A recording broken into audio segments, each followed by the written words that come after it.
নামাজ পড়ে না, জিকির করে না। এবার রব্বুল আলামিন বলেন, যারা নামাজ থেকে গাফেল আর জিকির থেকে গাফেল, ওয়ালা তুতি মান আগফালনা কলবাহু আন যিকরিনা, যাকে আমি জিকির থেকে গাফেল করে দিয়েছি, খবরদার তুমি তাকে নেতা বানাবে না। তুমি তাকে কি বানাবে না বলেন? আবার বলেন নেতা কি করবে না বলেন? তাহলে বোঝা গেছে নামাজ ছাড়া নেতা হওয়ার যোগ্যতা রাখে না, জিকির ছাড়া নেতা হওয়ার যোগ্যতা রাখে না। বলেন নামাজ ছাড়া নেতা না, খেতা। কি বলছি বলেন? নামাজ ছাড়া নেতা কি না বলেন? এটা কি বলেন? এটা কি? এটা খেতা, এটা নেতা না, এটা নেতা না। ওয়ালা তুতি মানে তুমি মুতা বানাবা না, তুমি নেতা বানাবা না। ওয়ালা তুতি, তুমি কারো পেছনে চলবা না। ওয়ালা তুতি, তুমি কারোর পেছনে দৌড় দিবা না। ওয়ালা তুতি, তুমি ওই লোকের পেছনে যাবা না। মান আগফালনা কলবাহু আন যিকরিনা, যাকে আমি জিকির থেকে গাফিল করে দিয়েছি। জিকিরের প্রথম তরজমা কোরআনে কারীম, জিকিরের প্রথম তরজমা কোরআন। যে কোরআন পড়তে পারে না সে নেতা হওয়ার যোগ্যতা রাখে না। জিকিরের দ্বিতীয় তরজমা নামাজ, যে নামাজ পড়ে না সে নেতা হওয়ার যোগ্যতা রাখে না। জিকিরের তৃতীয় তরজমা জুমা, যে জুমাও পড়ে না সে নেতা হওয়ার যোগ্যতা রাখে না।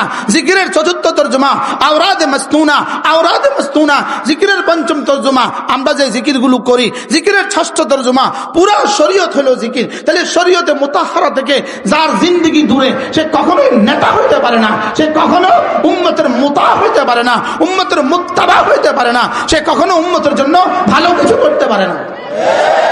কি হয় এখন নামাজ ছাড়া যারা ভালো কিছু করার চিন্তা করে, এদের এই চিন্তা চেতনা হলো কেমন জানেন?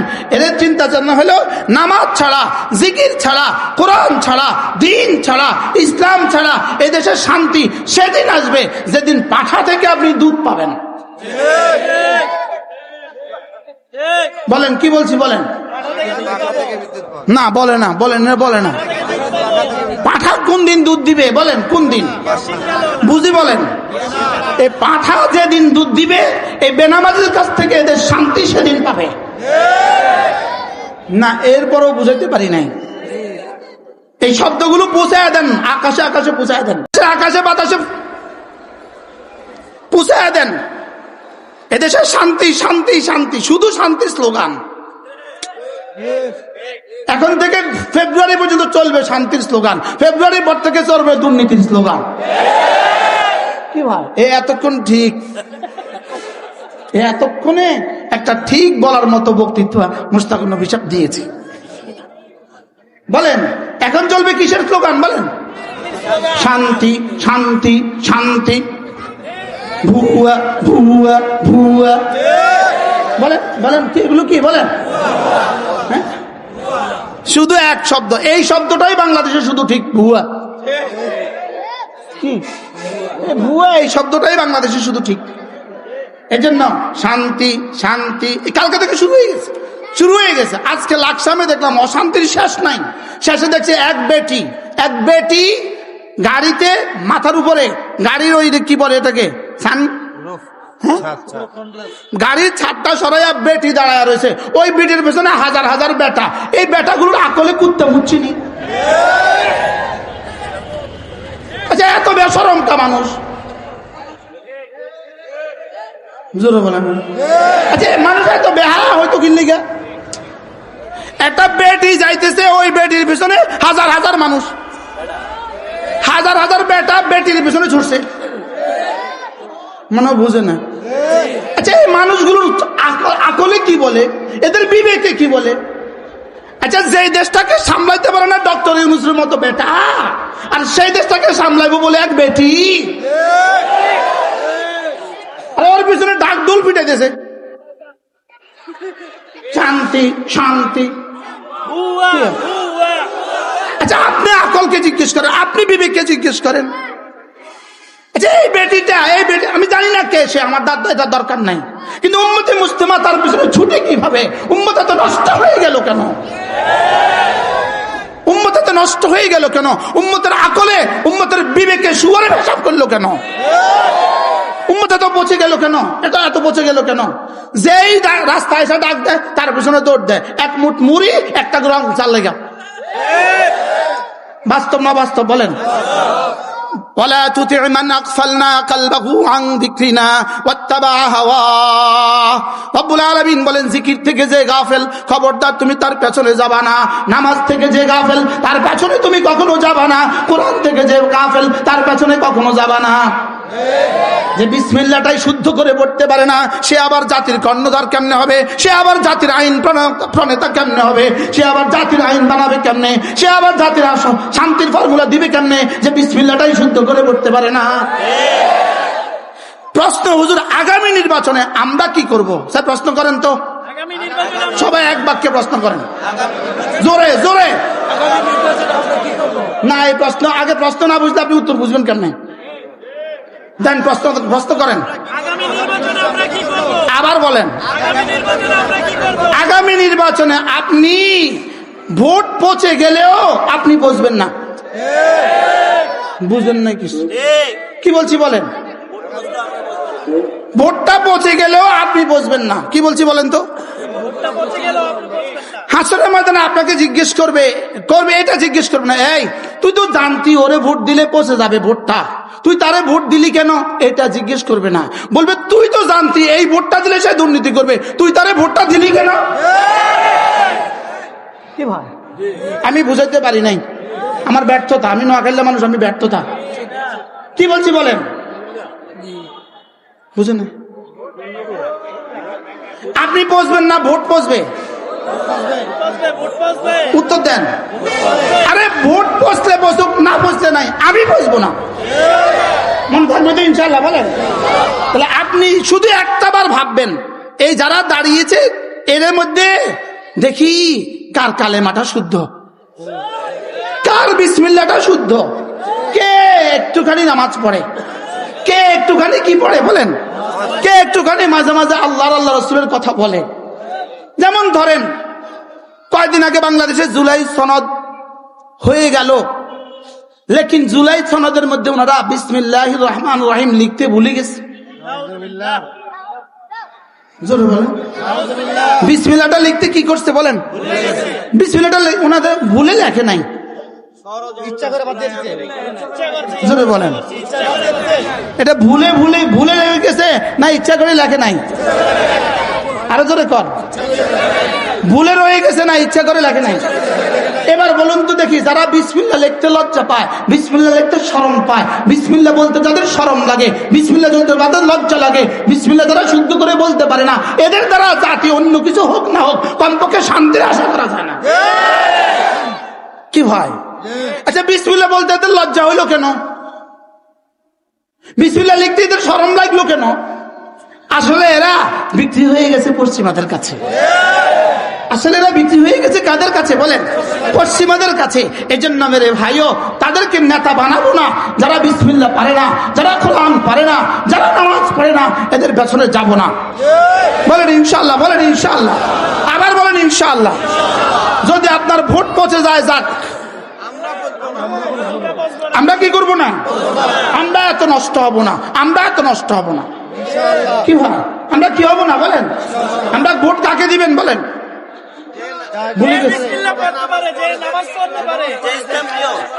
কি ভাই, যে কমপক্ষে ইসলাম শব্দ বলে, যে কমপক্ষে ইসলাম শব্দ কি বলে, এই জন্য ইসলামিক, হ্যাঁ,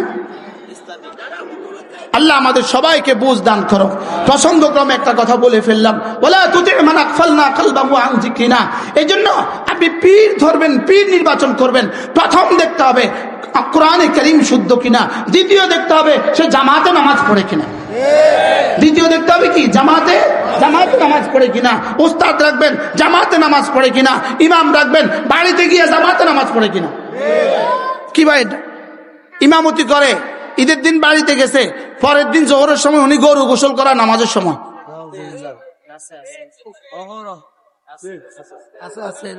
আমি বলতাম, আমি মাঝে মাঝে এরকম বলি, আমি গ্রামে গেলে বলি আর কি, আমি বলি আচ্ছা ও আমরা তো ঢাকার ইমাম সাহেব, দেশে এলে তার নামাজ পড়ানো লাগে না, আছে না নাই এরকম বলেন? নামাজ কি আমার ইমামতির সময় নামাজ না সব সময় নামাজ? বলে নামাজ আমার সফরে, নামাজ আমার হাজরে, নামাজ আমার ঘরে, নামাজ আমার বাড়িতে, নামাজ আমার বাজারে, নামাজ আমার বিমানে, নামাজ আমার দুনিয়াতে। নামাজ আল্লাহর কসম, নামাজ আল্লাহর কসম, নামাজ নামাজ যার যত সুন্দর জীবন তার তত সুন্দর। আমি শুধু আমার হুজুরের প্রসঙ্গ বলতে গিয়া আল্লাহ আমাকে এতগুলো কথা আপনাদের সামনে বলিয়েছে যে যার জীবন লম্বা আর যার জীবন জামাতে নামাজের সৌভাগ্য হয়েছে, এক বেলা 5 ওয়াক্ত নামাজের সৌভাগ্য যার বাড়তি হয়, সে আরেকজনের মোকাবেলায় কোটি কোটি বছর আগে জান্নাতে চলে যাবে। আল্লাহ আমাদের সকলকে তৌফিক দান করেন। রোজানা 3টা কাজ লাজেম বানাবো, 3টা কাজ। 1 নম্বরে জামাতে নামাজ, 2 নম্বরে রোজানা কিছু না কিছু তেলাওয়াত, 3 নম্বরে রোজানা কিছু না কিছু জিকির। কয়টা বলেন? 1 নম্বর কি? জামাতে নামাজ। 2 নম্বর কোরআনে কারীমের কিছু না কিছু তেলাওয়াত। আপনি যদি কোরআনে কারীমের বিশুদ্ধ তেলাওয়াত না পারেন, প্রশ্ন কোরআন তেলাওয়াত কে কে করবে? প্রশ্ন কোরআন তেলাওয়াত কে কে করবে? প্রশ্ন করেন, প্রশ্ন করেন। কোরআন তেলাওয়াত কে কে করবে? উত্তর হলো আমি, তুমি, সে। বলেন কোরআন কে কে কে কে তেলাওয়াত করবে? বলেন আমি, বলেন আমাকে, বলেন বলেন আমি, আমি বলেন কে কে তেলাওয়াত করবে? 2 নাম্বার কে কে তেলাওয়াত করবে? এবার বলো তুমি। কে কে তেলাওয়াত করবে? তুমি। তুমি কারে কইছেন? আমরা যে আরেকজনকে কইছেন, আসমানের দিকে কইছেন তুমি, আমারে কোন তুমি। এবার বলেন সে। এবার বলুন তো দেখি কে কে বাকি আছে? আর হ্যাঁ, কোরআন কে কে তেলাওয়াত করবে? বলেন আমি, তুমি, সে। আবার বলেন আমি, তুমি, সে। আমি মানে কে কে?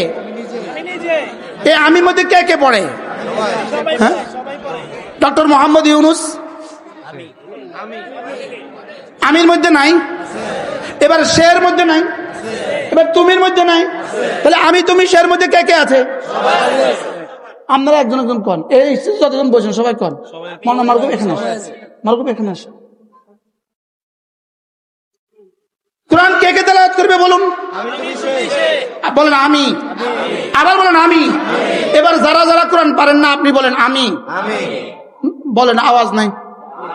বলেন কোরআন কে কে পড়বে? বলেন আমি। 2 নম্বরে কে পড়বে? তুমি। 3 নম্বরে কে পড়বে?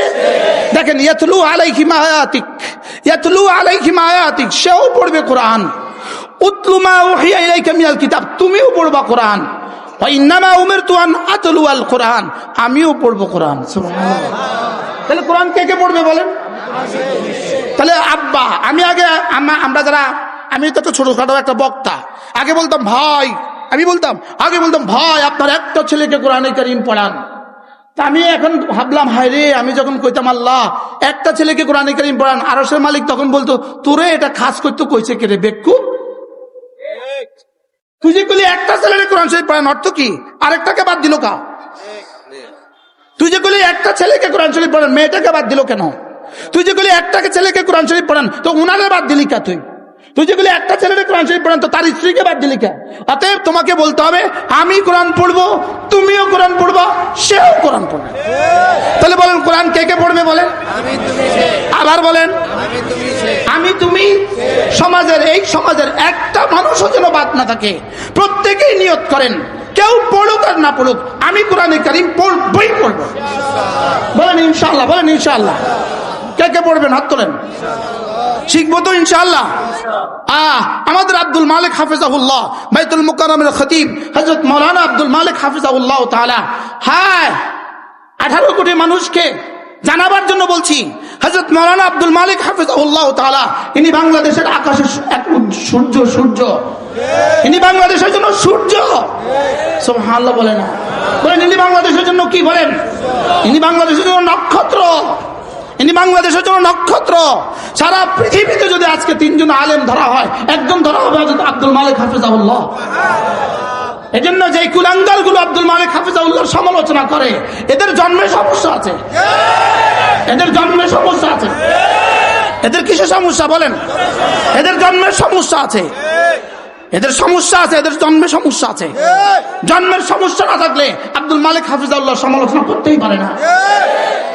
হযরত মাওলানা আব্দুল মালিক হাফিজাহুল্লাহ খতিব বাইতুল মুকাররমের খতিব, তিনি এক সুন্দর কথা বলেন। তিনি বলেন যে তুমি যেমন ধরো একটা বর্ণ আছে হা, একটা বর্ণ আছে কি আলিফ বা তা সা জিম হা। তিনি বলেন যে হা বর্ণটা যদি তোমার অশুদ্ধ হয়, তোমার সানা অশুদ্ধ, তোমার সুবহানাকাল্লাহুম্মা ওয়া বিহামদিক তোমার সানা অশুদ্ধ, এবার তোমার বিসমিল্লাহির রহমানির রহিম অশুদ্ধ, এবার আলহামদুলিল্লাহি রাব্বিল আলামিন অশুদ্ধ, এবার সুবহান রাব্বিয়াল আযীম অশুদ্ধ, এবার সুবহান রাব্বিয়াল আ'লা অশুদ্ধ, এবার আত-তাহিয়াতু লিল্লাহ অশুদ্ধ।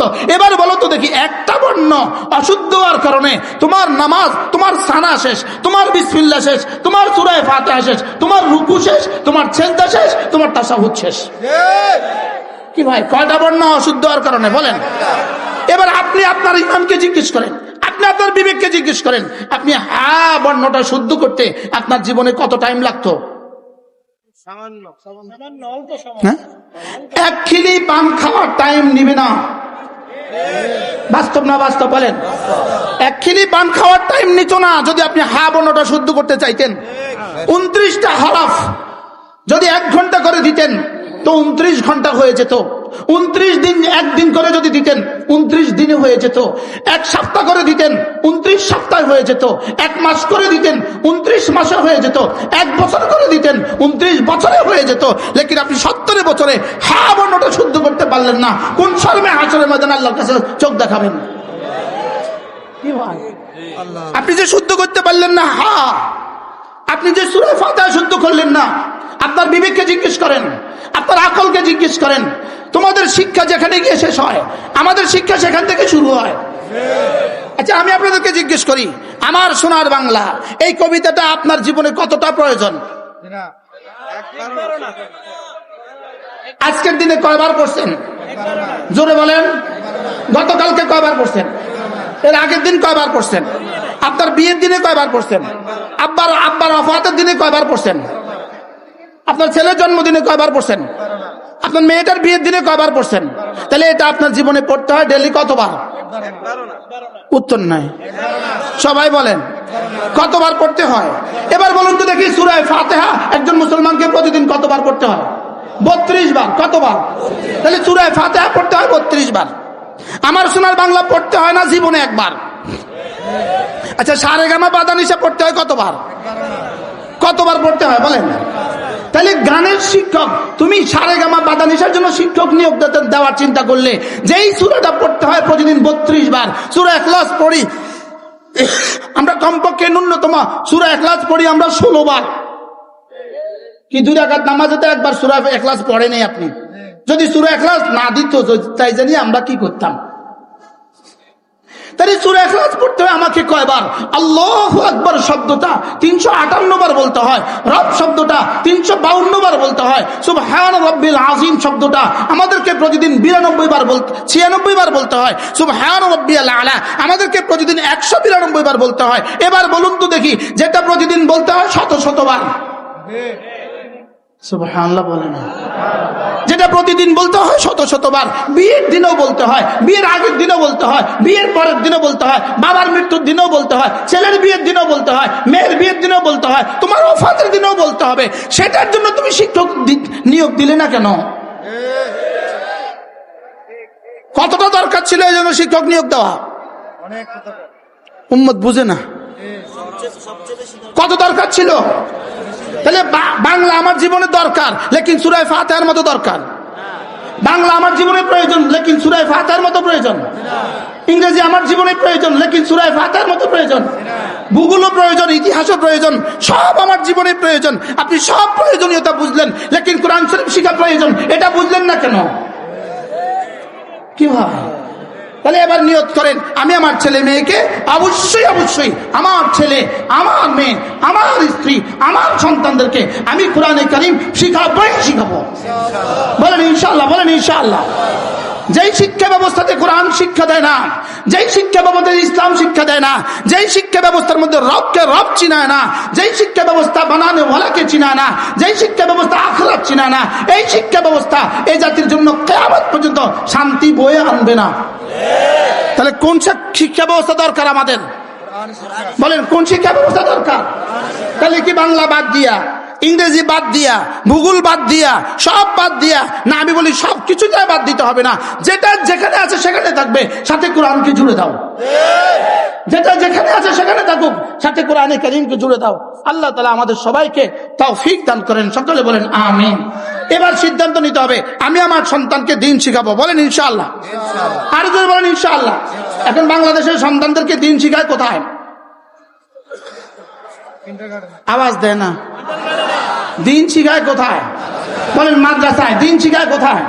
তাহলে আমাদের মাদ্রাসাগুলো দেখভাল করবে কে? আমাদের মাদ্রাসাগুলো হেফাজত করবে কে? এগুলোর জন্য জানমাল বাজি লাগাবে কে? হ্যাঁ, শুধু আমরা। আমরা কোনকে? কোন আমি? আমরা মানে সে আর ও করবে, আমি বাদ। কে করবে বলেন? আমি করব। আমি কে করব বলেন? বলেন বলেন আমি করব। বলো বলো বলো, কে করব বলো? আমি করব। আলহামদুলিল্লাহ, আমাদের এই মাদ্রাসা হযরত মাওলানা উবাইদুল্লাহ রাহিমাহুল্লাহ তাআলা এই মাদ্রাসার বাণী, এই মাদ্রাসা যিনি প্রতিষ্ঠা করে কবরে শুয়ে গেছেন, এই মসজিদের পেছনেই তার কবর। আল্লাহ তাআলা তার কবরকে জান্নাতের টুকরো বানিয়ে দেন। আলহামদুলিল্লাহ, তার সুযোগ্য ছেলে হাফেজ মাওলানা মারগুব এই মাদ্রাসার মুহতামিম হয়েছে, বলেন আলহামদুলিল্লাহ। সারা বাংলাদেশের বড়দের নজর এখানে আছে, মাশাআল্লাহ। আমাদের নানুপুরের বড়রা এখানে আসে, হাটাদারির বড়রাও এখানে আসে, যাত্রাবাড়ির শায়খও এখানে আসে, আমাদের হকসা বুজুরও এখানে আসে। আলহামদুলিল্লাহ, এই মাদ্রাসার মসজিদের কয়তলা আছে? এখন 3 তলা আছে, 4th তলার কাজ শুরু হবে। আল্লাহ তাআলা যেন এই কাজটা হুসনে ইফতিতাহ, হুসনে ইন্তেজাম, হুসনে ইখতিতাম করে দেন। আল্লাহ তাআলা যেন এই কাজটা শুরু করাই সহজ করে দেন, সকলে বলেন আমিন। আল্লাহ তাআলা যেন শুরু করা সহজ করে দেন। আল্লাহ তাআলা যেন এই কাজটা সম্পূর্ণ করার তৌফিক দান করেন। আল্লাহ তাআলা যেন মাদ্রাসার সমস্ত জরুরত আল্লাহ তাআলা পুরা করে দেন। এই জন্য একটুখানি নিয়ত করা দরকার। নিয়ত করা যায় যে আমরা ইনশাআল্লাহ এই মাদ্রাসার জন্য কিছু করব ইনশাআল্লাহ।